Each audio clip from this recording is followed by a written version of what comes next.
जय श्री राम भक्तों, स्वागत है आप सबका हमारे अपने चैनल मिस्टीरियस गुरु थिंक ऑप्सम राइकल में।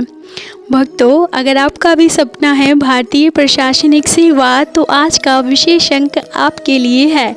तो ना देर करते हुए करते हैं विशेष अंक प्रारंभ। लेकिन हर बार की तरह पहले बाबा महाराज को स्मरण करेंगे, हाथ जोड़ेंगे, आंखों को बंद करेंगे, बाबा महाराज के विग्रह को ध्यान करते हुए बाबा महाराज से प्रार्थना करेंगे कि हे बाबा महाराज, आपने हमें अपने भक्तों में स्थान दिया, यह आपकी हम पर असीम कृपा है। आपने हमको इस लायक समझा, यह आपका बहुत बड़ा उपकार है हम पर। अगर बाबा महाराज आप हमें ना मिलते तो जाने हमारा क्या होता, लेकिन आप हमें कैसे नहीं मिलते, क्योंकि आपने तो पहले ही सोच लिया है हमारी किस्मत संवारने का। तो हे बाबा महाराज, इस वर्ष जितने भी आपके भक्तगण किसी न किसी एग्ज़ाम में अपीयर होने जा रहे हैं, उनको सफल होने का आशीर्वाद प्रदान करें। प्रेम से बोलेंगे जय श्री राम। भक्तों, सिद्ध पुरुषों की एक खासियत होती है, जैसे हमारे बाबा महाराज जी हैं, ये अगर किसी को मिट्टी भी उठाकर दे दें तो वह अमृत के समान कार्य करती है।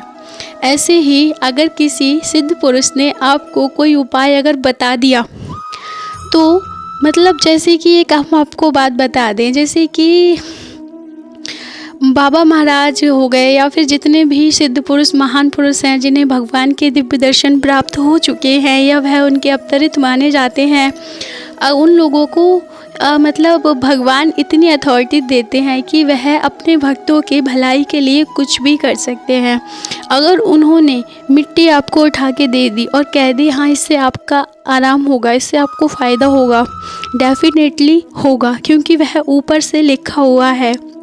अगर बाबा महाराज ने कह दिया कि आपने 2 बार मन से राम राम नाम जपा और आपका भला हो जाएगा, तो डेफिनेटली मानिए हो जाएगा, क्योंकि वो बाबा महाराज ने कहा है, वह कभी व्यर्थ नहीं जा सकता।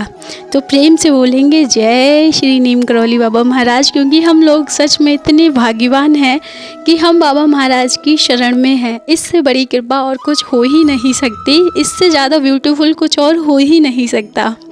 तो चलिए ना देर करते हुए करते हैं अपना विशेष अंक प्रारंभ। चलिए भक्तों, आपको ले चलते हैं पावन कैची धाम में।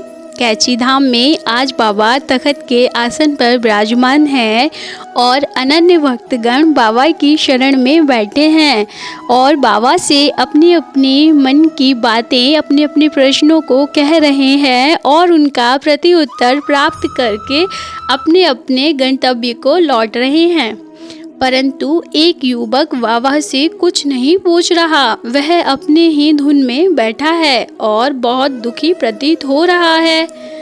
बाबा ने उसके मन में झांक के देख लिया कि उसके मन में क्या द्वंद्व चल रहा है। बाबा ने कहा, क्या हुआ, तुम मुझसे आज कोई प्रश्न नहीं पूछोगे? युवक बाबा को प्रत्युत्तर देते हुए, मुझे लगता है मैं इस बार भी पास नहीं हो पाऊंगा। बाबा मुस्कुराए और बोले, क्या पास नहीं कर पाओगे? क्योंकि बाबा तो अंतर्यामी थे भक्तों, उन्होंने तो देख ही लिया था उसके मन में झांक कर कि क्या चल रहा है। युवक कहता है, बाबा आप मेरा मार्गदर्शन करो, मैं भारतीय प्रशासनिक सेवा में जाना चाहता हूँ। बाबा प्रत्युत्तर देते हुए बोले, अच्छा कलेक्टर बनना चाहता है? युवक, जी महाराज, परंतु मैंने बहुत मेहनत की पर मैं सफल नहीं हो पा रहा हूँ। बाबा महाराज उसका प्रत्युत्तर देते हुए कहते हैं, मेहनत तो एक मजदूर भी करता है, तो क्या वह कलेक्टर बन जाता है? वह सोच में पड़ गया कि यह बाबा क्या बोल रहे हैं। युवक ने बाबा महाराज से आग्रह किया, बाबा आप मुझे बताइए कि मैं क्या करूं? तब बाबा उसे कहते हैं, देख, राजा बनने के लिए किस्मत में राजयोग होना चाहिए और कलेक्टर भी तो एक जिले का राजा होता है, परंतु इसके लिए राजयोग तो नहीं, लेकिन किस्मत ज़रूर बलवान चाहिए, समझे? और यदि किस्मत बलवान नहीं है तो बलवान की शरण में जा। अब युवक सोचने लगता है कि बाबा क्या कह रहे हैं। वह कुछ समझ नहीं पाया और बाबा से पूछने लगा कि कौन है बलवान। बाबा ने प्रत्युत्तर देते हुए कहा, हनुमान। और कौन? सुन, प्रतिदिन शाम को सूर्य अस्त के बाद हनुमान चालीसा की जो 17 नंबर पर चौपाई है उसका 108 बार पढ़ और परीक्षा से 21 दिन पहले पूरी हनुमान चालीसा का प्रतिदिन शाम को 5 बार जाप करो, तेरा कल्याण हो जाएगा। जा। युवक सब समझ चुका था भक्तों कि बाबा ने उसको क्या कहा।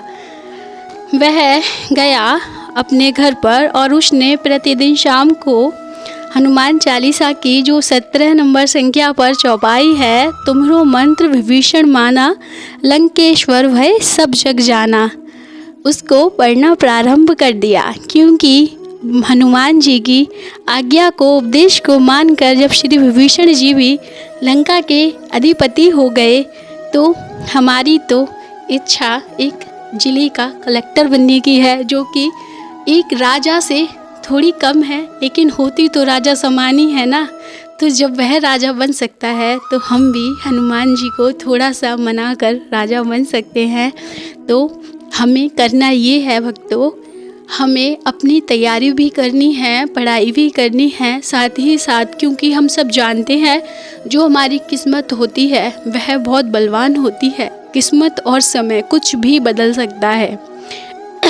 सॉरी, देखो कुछ भी पाने के लिए 100% चाहिए होता है। तो 75% तो मेहनत है, 25% आपका लक है, आपका भाग्य है, आपका नसीब है। यदि आपका नसीब आपका साथ देता है तो यकीन मानिए आपको वह नोट्स प्राप्त हो जाएंगे जो इजीली सारा मतलब आपका सिलेबस कंप्लीट करा देंगे। आपको अच्छे टीचर्स मिल जाएंगे, आपको अच्छी संगत मिल जाएगी, आपको अच्छा मौका मिल जाएगा।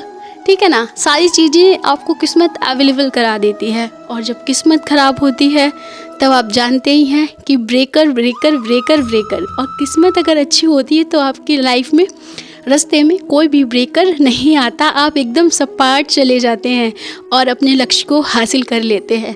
तो बाबा जी की इस बात को मानिएगा, प्रतिदिन शाम को इस चौपाई का 108 बार जाप करें और बाबा महाराज के लिए कुछ प्रसाद भी चढ़ाए हनुमान जी के लिए मंगलवार शनिवार को। और परीक्षा से 21 दिन पहले पूर्ण हनुमान चालीसा का जाप करें और संकल्प करके जाप करना है। अपनी विश बोलकर बाबा महाराज को जाप करना है कि मैं इसलिए कर रहा हूँ, आप मेरा ये प्रण पूर्ण कीजिएगा। आपको 101% मैं कह रही हूँ, बाबा महाराज जी तो कहते ही हैं, उन्होंने तो बताया ही है, बाबा महाराज का तो कभी भी खाली नहीं जाता। वो तो बाबा महाराज हैं, साक्षात हनुमान जी हैं। लेकिन मैं मानव, जो कि मेरी कोई भी औकात नहीं है, तो मैं भी आपको बता रही हूँ कि बाबा महाराज का ये सच में इतना चमत्कारी उपाय है। आप करके देखिए। अगर आपकी किस्मत, आपके भाग्य मतलब आपको सफल करने में अड़े आ रही है तो वह आपका सहयोग करना प्रारंभ कर देगी। और प्रेम से बोलिए जय श्री नीम करौली बाबा महाराज। और वीडियो अगर अच्छा लगे तो प्लीज़ लाइक और कमेंट ज़रूर कीजिएगा और चैनल में वो कमेंट बॉक्स में जय श्री राम ज़रूर लिखिएगा। तो मिलेंगे नेक्स्ट वीडियो में, तब तक के लिए जय श्री राम, जय नीम करौली बाबा महाराज।